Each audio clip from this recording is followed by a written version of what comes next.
Philippine Tourism Law Chapter 8 Laws Regulating Accommodations Establishment. The learning objectives to identify the laws affecting the accommodation sector and to identify the rights of hotel guests and to explain how quality and safety standards are maintained by hotels and similar establishments by meeting minimum requirements of the law. The topic outline: the law, discussion of the law, and nature and description of the business. According to Farid Escocher, a former general manager at Hyatt Regencies Manila, hotels nowadays simulate the ambience of a home away from home. Thus, it should be clean, comfortable, and functional and safe. The nature and description of the business. The law. Business entities engaged in the operation of tourist accommodations establishment may be organized as a single proprietorship, a partnership, or a corporation. A hotel business is a hospitality industry segment that involves providing accommodation, meals, and various services to travelers and guests for a fee. Hotels vary in size, style, and amenities ranging from small boutique hotels to large luxury resorts. Common features include a guest room with beds, bathrooms, and often additional amenities such as Wi-Fi, room service, fitness facilities, restaurants, and conference room. Hotel operation encompass management, housekeeping, maintenance, guest services, marketing, and finance. Success in the hotel business relies on factors such as location, customer service, quality of facilities, and effective management. B. A resort business typically involves providing accommodations, amenities, and recreational activities or to guests in a scenic or leisurely setting. Resort can vary widely in nature and description, ranging from beachfront retreats to mountain getaways, and may offer features such as swimming pools, spas, restaurants, and adventure sports. The goal is to create a relaxing and enjoyable experience for visitors, often focusing on luxury, comfort, and natural beauty.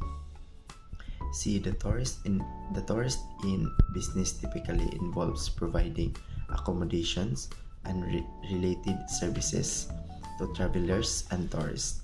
These inns are usually smaller establishments compared to hotels, offering a more intimate and personalized experience. Tourist inns often have a fewer rooms and facilities but focus on creating a cozy and homely atmosphere for guests. They may offer amenities such as breakfast, Wi-Fi, and local recommendation to enhance the guest experience.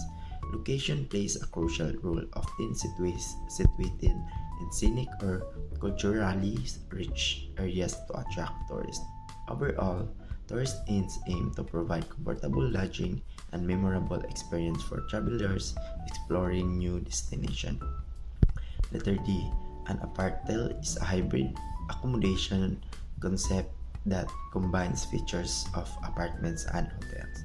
It typically offers apartment-style units with hotel-like amenities and services. Apartments are usually fully furnished and equipped with kitchens, living areas, and multiple bedrooms, providing guests with a home-like environment during their stay. They often include hotel services such as housekeeping, reception, and sometimes even dining options. This model appeals to travelers seeking the comfort and convenience of an apartment with the added services and facilities of the hotel. A pension house businesses typically provides budget-friendly accommodation options, often targeting travelers, tourists, and budget-conscious individuals. These establishments usually offer basic amenities such as clean rooms, beds, bathrooms, and sometimes additional services like Wi-Fi, laundry, and meals options. They are typically smaller in scale compared to hotels and may have a more informal atmosphere. The nature of the business involves providing affordable lodging for short-term stays, catering to individual or small groups looking for economical accommodation option. F. The motorist hotel or motel. Business typically caters to travelers, especially those on road trips or needing temporary lodging. This establishment often provide convenient amenities like parking, easy access to major highways, and sometimes basic facility like complimentary breakfast and Wi-Fi, and also a laundry services. Motels are usually more budget friendly and have rooms accessible directly from the parking lot, while hotels may offer more amenities and services. Both aim to provide comfortable accommodations for short-term stays, emphasizing convenience and affordability for guests on the move. Accreditation of accommodation. Establishment by the Department of Tourism. The accreditation of accommodation establishment by the Department of the Tourism or the DOT involves a process where establishments comply with certain standards and criteria set by the department to ensure quality and safety for guests. This typically includes inspections, documentations of facilities, and adherence to regulation regarding cleanliness, security, and guest services. A certificate of accreditation typically confirms that a particular entity, such as a school, organizations, or individual, has met specific standards or requirements set by an accrediting body. It signifies that the accredited entity has undergone a thorough evaluation process and has been found to comply with established criteria or guidelines. This validation is crucial for ensuring quality and credibility in various fields such as education, healthcare, and professional services. Responsibilities of accommodation establishments. Accommodation establishments have several responsibilities, including number one is providing safe and clean facilities. It ensures the safety and cleanliness of rooms, common areas, and facilities to meet health and safety standards. Number two is the guest services, offering quality customer service, assisting guests with inquiries, providing information about local attraction, and addressing any concern or issues promptly. Number three is the security, implementing security measures to ensure the safety of the guests and their belongings, which may include surveillance systems, secure entryways, and trained staff. Fourth is the compliance, adhering to local regulations and laws related to accommodation, including building codes, fire safety regulations, and licensing requirements.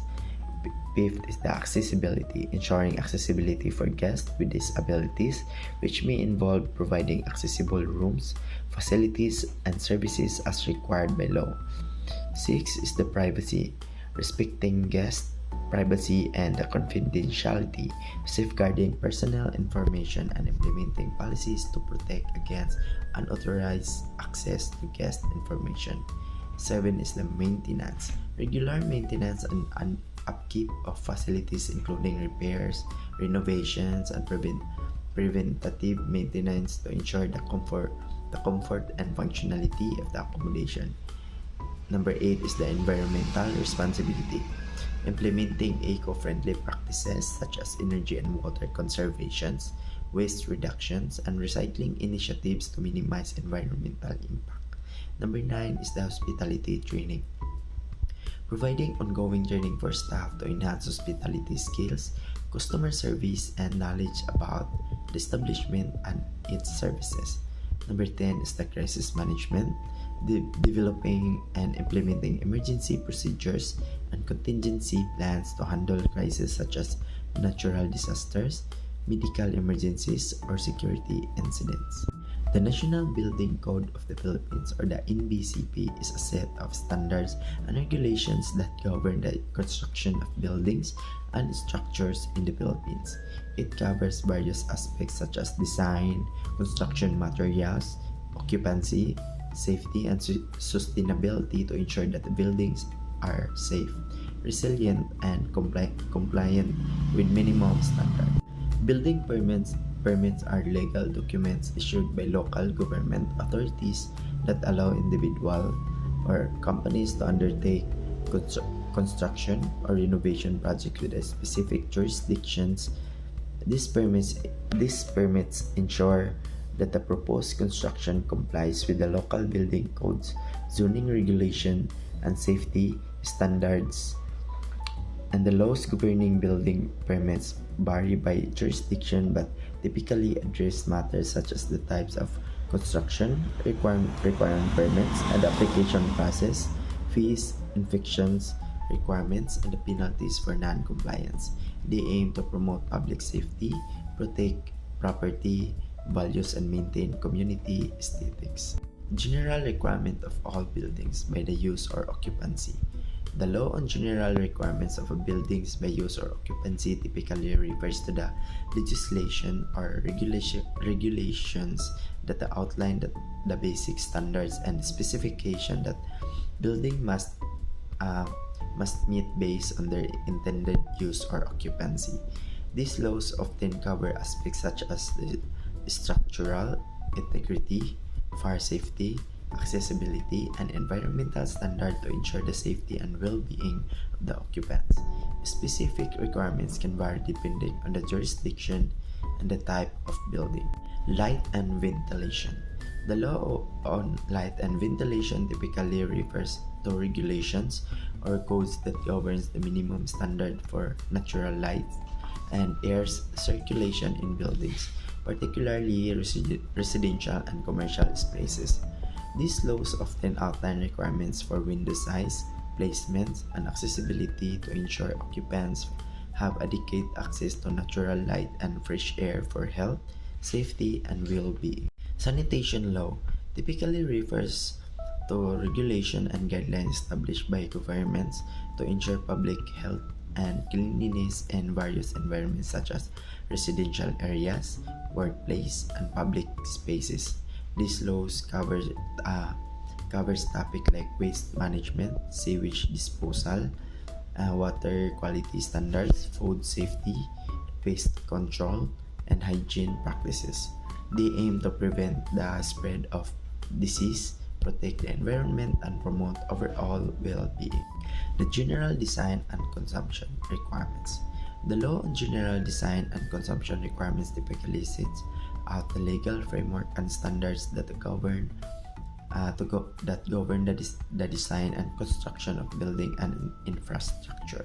It often includes regulation regarding safety, structural integrity, environmental impact, accessibility, and other factors to ensure that a construction project meets certain standards and comply with legal requirements. These laws aim to protect public safety, promote sustainable development, and maintain the quality of constructed facilities. Registration of guests and occupants. The law on the registration of guests and occupants typically pertains to regulation imposed by local or national governments requiring lodging establishments such as hotels, motels, and guest houses to maintain records of guests and occupants for security, safety, and regulatory purposes. These laws often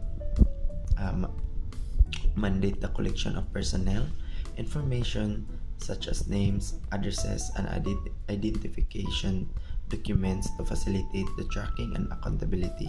They may also outline procedures for data retentions, privacy and protections, and compliance enforcement. The law on national homestay program likely pertains to regulation governing the establishment and operation of homestay accommodation at a national level. It might include guidelines for hosts, standard for accommodation, safety regulations, taxation, and any other legal aspect relevant to the operation of homestay program nationwide. Discussions surrounding waste management laws typically focus on regulation and policies aimed at reducing, recycling, and properly disposing of waste to minimize environmental impact. Topics may include waste segregation, collection system, recycling incentives, landfill regulation, hazardous waste management, and penalties for illegal dumping. Environmental sustainability, public health, economic implication, and technological advancement in waste management are often central to these discussions. The discussion of the law on safety and security typically involves around regulations, policies, and measures aimed at safeguarding individuals, communities, and assets from various risks and threats. This can include law pertaining to public safety, cybersecurity, emergency response protocols, crime preventions, and regulation governing the use of security measures such as surveillance system and access control. Discussion often involve balancing the need of protection with individual rights and privacy concern. All for the chapter 8. Thank you for your time to listen.